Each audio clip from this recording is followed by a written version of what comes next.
Ladies and gentlemen, I hope you're all doing well and having a good Thursday or Friday, depending on where you are in the world right now. It is currently Thursday evening here in the Pacific time zone where I am. And obviously, it's continuing to look very volatile in the markets right now. We've had a few major stories between the Terra Luna and Terra USD issue and attack yesterday that saw Terra Luna actually go below $1, more than about 98% off of its all-time high. I think over 99% since its all-time high, and many are pretty much denouncing the coin as done. And obviously, the Terra USD stablecoin dropped down to below 50 cents, which is a major story considering it's a coin that is designed to be a stable coin and always be pegged at a value of around $1. The same goes for Tether, which also has seen its issue over the past 24 hours with its price dropping down to about 95 cents briefly. It's now back to about 99.7 cents, which is a relief to some. It's still, considering where it's at right now, this is well below where Tether normally sits. It's usually the most reliable stablecoin when it comes to sticking to the price that it's designed to be at, which is $1. So not quite all systems normal once again just yet, but traders are hoping that that will be the case because Tether is, of course, the top stablecoin in cryptocurrency and is the most prominent pair when it comes to trading any coin out there on major exchanges and many not so major exchanges. So that said, we wanted to dig into the fundamentals a little bit, look at some of the on-chain and social metrics and exactly what's been going on with Tether, and then we'll transition over to Bitcoin a little bit to see just a quick take on a few interesting metrics and how they're fluctuating for the top crypto asset out there.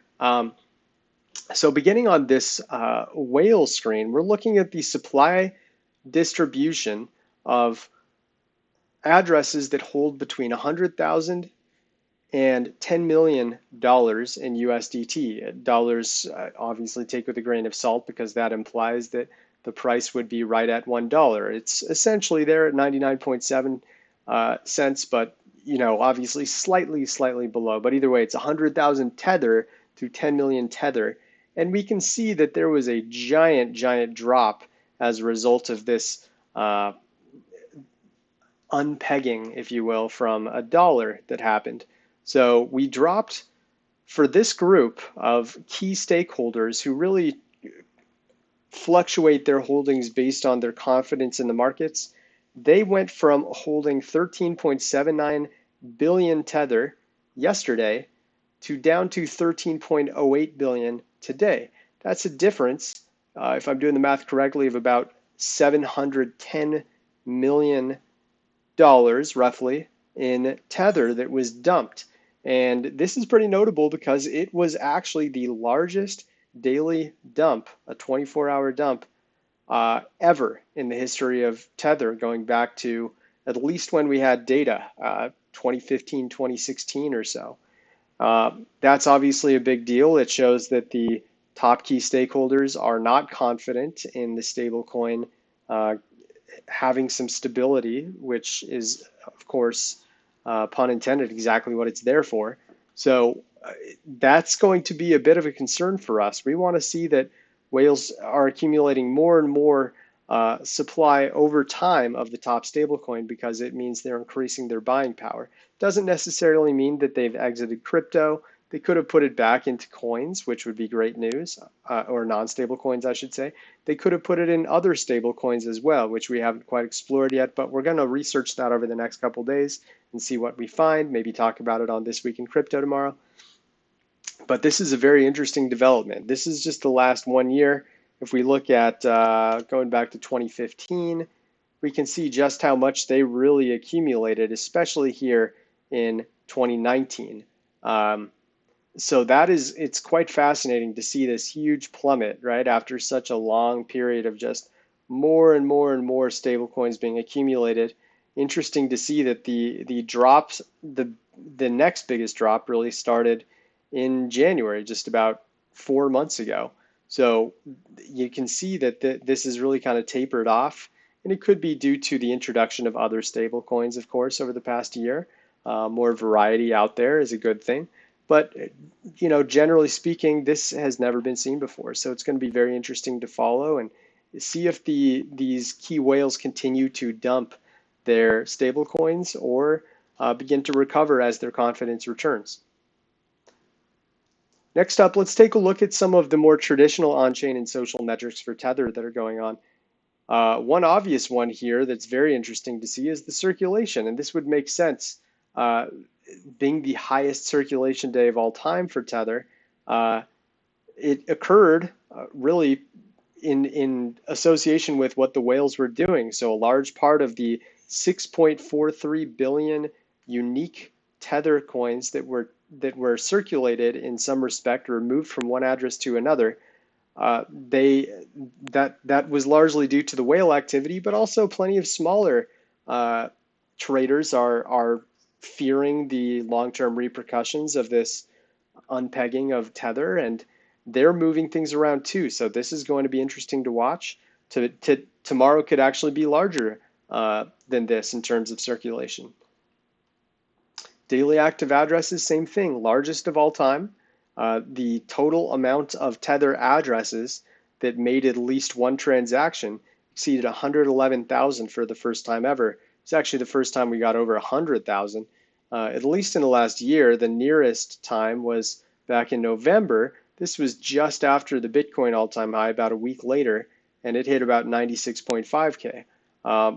This can be a very interesting chart. Just like circulation, when there are big spikes, it can signal a major price direction shift one way or another. Sometimes it'll signal prices going down like this one. So far, this spike has actually signaled markets going up, but this is way too early to tell. It's only been a couple hours, maybe 4 hours of prices gradually rising back up. Obviously, Bitcoin it got down to a little below 26K before bottoming out, and it's now around 29.2K right before this video started at the time of this recording. But we'll see if this has any imprint on how crypto markets fluctuate over the next couple days, if not couple weeks. Weighted sentiment, also very interesting. You may not really think that Tether has much sentiment. It's either the price certainly doesn't move, or it's designed not to most of the time. But most of this can be related to really just trader confidence in general in this stablecoin, because Tether has gone through its share of controversy and polarizing opinions, questions regarding their liquidity and how much they actually back the amount of supply that they offer to the crypto community.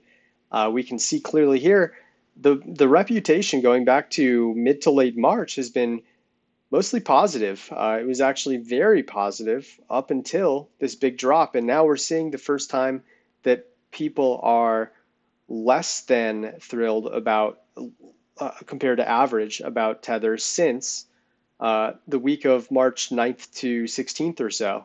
So interesting to see that there. It probably, this is more interesting than anything compared to something like alpha being offered, but I still think it's fascinating to see, and perhaps there can be some sentiment correlation to the way crypto markets fluctuate for Tether's sentiment going forward. So we'll check that out at some point. Another thing, as you'd expect, supply and exchanges. So people who are holding their Tether off of exchanges and cold wallets, DeFi, what have you, they're returning to exchanges in large quantities right now. The supply is up to 23.6%. The last time it got that high was right around, this is very close, May 30th, 2021. If not then you can go all the way back to March of 2021. So 14-month high-ish or so since we last saw this much Tether on supply. I'm actually going to lock this for a second because I want to see how Bitcoin's price fluctuates around Tether supply and exchanges. It always is fascinating to check it out. And we see March 2021 here. Oops, sorry, that's May. There's March. So generally speaking, it's actually a promising sign because it means there's more buying power to purchase other coins with that tether that's moving to exchanges. As it drops, though, there can still be some nice fluctuations. When it drops really low, like it did in October, November, that can be a sign that the crypto community is running out of buying power and a top may be near, which it was. So right now it's moving in the right direction, but obviously this is an unprecedented reason for the tether moving to exchanges. So we're again going to have to see how things play out. Exchange flow balance, this makes sense. Obviously there was a huge inflow at the same time that we saw supply on exchanges spike. Network realized profit loss is interesting because there is arbitrage and various reasons. Oh, sorry, my dog is howling. Uh, there are various reasons that the profit loss can go down, and arbitrage can be one of those reasons. And right now, it appears that a lot of people are trading at a loss because they dumped Tether when its price was below. Uh, Sorry, I need to switch Tether, but there's still going to be a loss mark there. So going back here, here's that big drop here. So it's one of the most massive drops we've ever seen. I don't think there's been one this low. I won't waste time checking each year. But this means that there are a lot of people dumping Tether while it is less than its normal price. Makes sense, right? Because obviously whales are dumping a very large amount of them.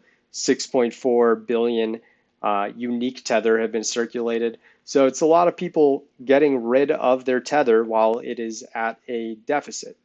That makes sense. And eventually, you might see something spike on the other direction if there's a bounce back. And people who are actually accumulating Tether right now may dump it if and when it gets back to $1, and that would cause a spike in network profit loss on the upward end. Social dominance and volume. Let's zoom in a little bit here for the last month. So we clearly see that there was the huge dominance spike, not quite as big as I would suspect, honestly, but it was still a big spike showing that the talk of the town was about Tether, and it's something to be mindful of. Age consumed, same thing. We see a big amount of dormant tokens moving right here. That would indicate that coins that have been sitting, especially in cold wallets for a long time, they decided to move them away from those cold cold wallets or just online or on exchange dormant addresses that finally decided to move their coins. That's what would cause an age consumed spike, which is a very interesting metric to tell you when long-standing coins that have been sitting in one place are finally becoming active and circulating once again. Whale transaction count, very, very clearly, as it matched that first chart that we looked at, big spike right here, indicating there were a total of, just during this 1 hour, there were a total of 2,233 transactions that exceeded $100,000 or more in Tether. So that's some interesting tidbit on Tether. Now let's take a look really quick at a few Bitcoin metrics. I'm going to check out, I just had a few interesting ones. Let me switch over to custom.